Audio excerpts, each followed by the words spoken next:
නමෝ තස්ස භගවතු අරහතු සම්මා සම්බුද්දස්ස.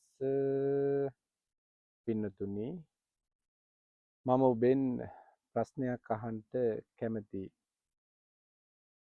ජීවිතේ ඔබ කොච්චර වාර ප්‍රමාණයක් සුවසේ නිින්දක් ලබන්න හිමිකම් කියලා තියෙනවද? මේ ජීවිතේ ආපස්සට හැරිලා බැලුවට පස්සේ ඔබ අවුරුදු 30ක තරුණ දරුවෙක් නම් දුවෙක් නම් ඔබ මේ වෙනකොට ජීවිතේ රාත්‍රී කාලයන් 10950ක් පමණ ගෙවලා තිබෙනවා.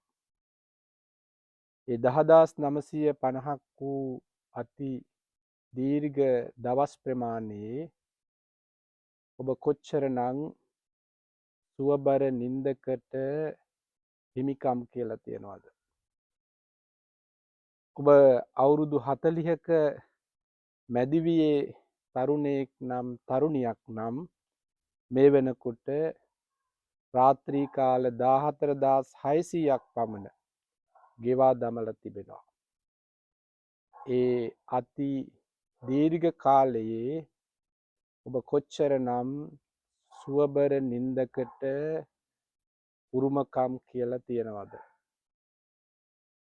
ඒ වගේම ඔබ අවුරුදු 60ක් සම්පූර්ණ වෙච්ච වයස්ගත කෙනෙක් නම් මේ වෙනකොට රාත්‍රී කාල 21900ක් වැනි දිගු දවස් ප්‍රමාණයක් ගෙවලා තියෙනවා.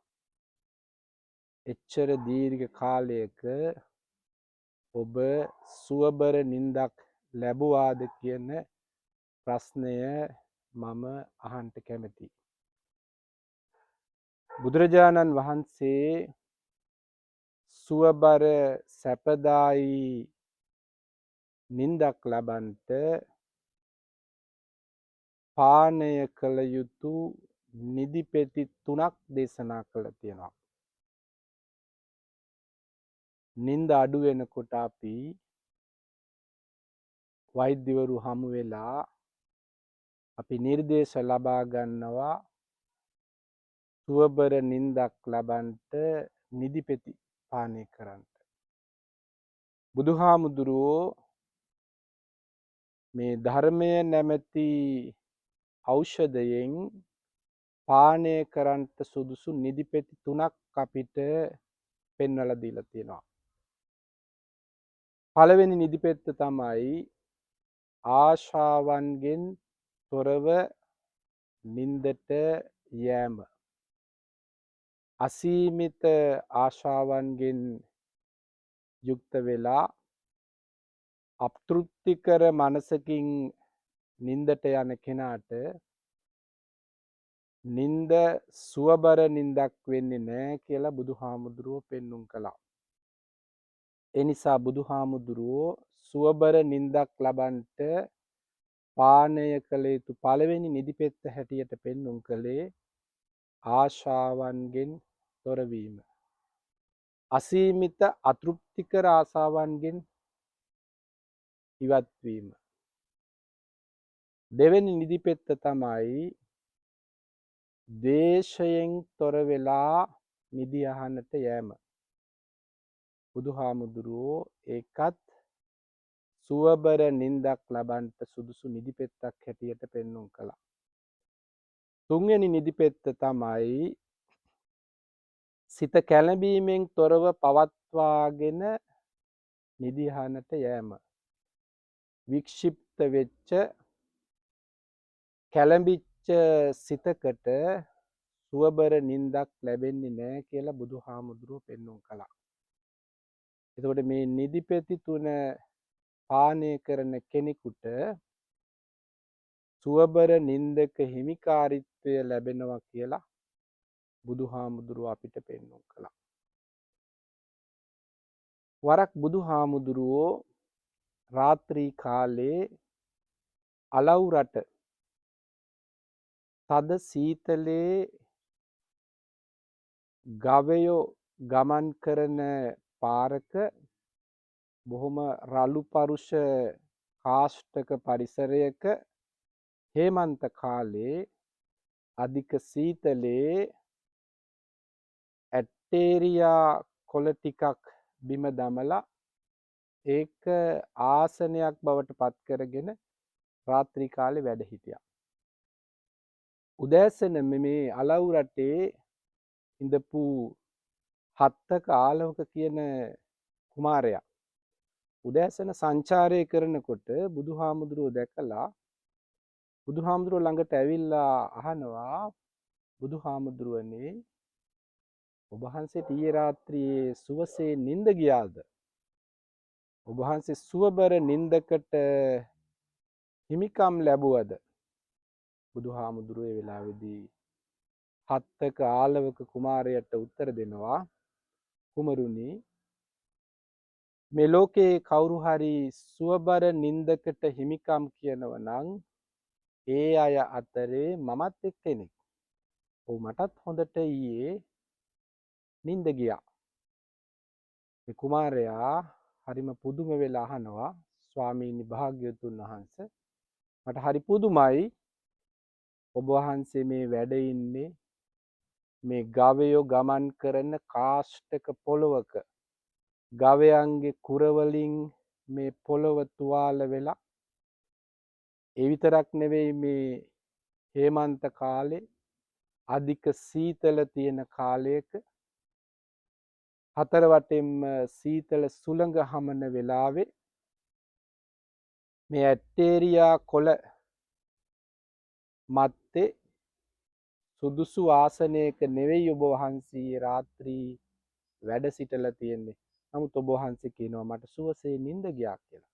හරි පුදුමයිනේ බුදුහාමුදුරුවෝ. බුදුහාමුදුරුවෝ ඒ වෙලාවේදී මේ කුමාරයාට ලස්සන කතාවක් දේශනා කරනවා. කුමරුනි ඔබ හිතනවද සුව පහසු ආසන මත සැප පහසු සයනයක එහෙම නැත්නම් මිලාදික ඇතිරිලි තවරලා තියෙන සුව පහසු මාලිගාවක සයනය කරන කුමාරයෙක් කුමාරිකාවක් ඔවුන් රාගයෙන් ද්වේෂයෙන් තැවි තැවි නම් රාත්‍රිය පහන් කරන්නේ ඔබ හිතනවද කුමරුනි ඔවුන්ට සුවසේ නිින්දක් ලැබෙනවද කියලා? කුමාරයා කියනවා නැත ස්වාමීනි කියලා. ඒ වෙලාවේදී බුදුරජාණන් වහන්සේ මේ හත්තක ආලවක කුමාරයාට පැහැදිලි කරනවා සුව පහසු සයනය මත නෙවෙයි සුවබර නිින්දක් ලැබෙන්නේ ඒ සුව පහසු සැප පහසු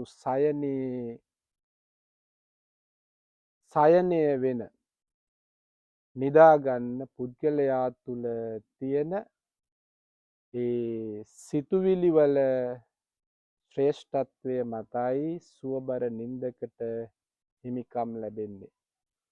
ඒ නිසා පින්නතුනි බුදුරජාණන් වහන්සේ අපිට දේශනා කොට වදාළේ සුවබර නිින්දක් ලබන්න නම් අපේ සයනේ අතෘප්තිකර අසහනකාරී සිතුවිලි වලින් අපි බැහැර වෙන්න ඕන. අපේ සයනේ අපි නිදි කරවන්න ඕන තෘප්තිමත් සහනශීලී සිතුවිලි. ඒ විතරක් නෙවෙයි ද්වේෂයෙන් තොර වෙලා ඒ වගේම වික්ෂිප්ත සිතුවිලි වලින් ඈත් වෙලා අපිට අපේ සයනයේ නිදියන්න පුළුවන් නම් සැතපෙන්න පුළුවන් නම් සුවබර නිින්දක හිමිකාරීත්වය අපිටත් ලැබෙනවා.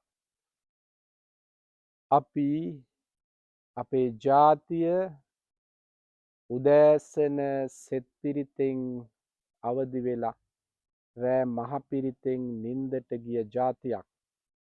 අපි හැමෝම නිදි පැදුරට යන්නේ අනේක විද බලාපොරොත්තු යුතු ගොන්නක් ඊළඟ දවසේ ඉටු කර ගැනීමේ බලාපොරොත්තුවෙන් ඒ නිසා අපේ සයනේ අසහනකාරී සිතුවිලි වලින් බැහැර වෙන්න ඕන. අනිකාට මෛත්‍රිය, ගෞරවය, සෙනෙහස දක්වන සිතුවිලිම අපේ සයනේ සැතපෙන්න ඕන. ඊළඟ දිනේ අපි සැලසුම් කළ යුතු වන්නේ අනිකාට යහපත වගේම අපේ යහපත සෞභාග්‍ය සැලසෙන සිතුවිලි. එවැනි සිතුවිලි වලින් බැහැර වෙලා අනිකා තාඩනයට පීඩනයට ලක් කරමින් අනිකාගේ සතුට උදුරා ගනිමින් අපි අපේ සිතුවිලි නිදි යහනේ සතපවනවා නම් අපිට සුවබර නින්දක් ලැබෙන්නේ නැහැ. ඒ නිසා බුදුරජාණන් වහන්සේ අපිට මේ අනුදැන වදාළ නිදිපෙති 3 ආශාවන්ගෙන් තොරවීම, ද්වේෂයෙන් තොරවීම, වික්ෂිප්ත සිතුවිලි වලින් ඈත්වීම කියන මේ නිදිපෙති 3 පානය කරමින් සුවබර නින්දකට අපි හැමෝම එළඹෙන්න ඕන.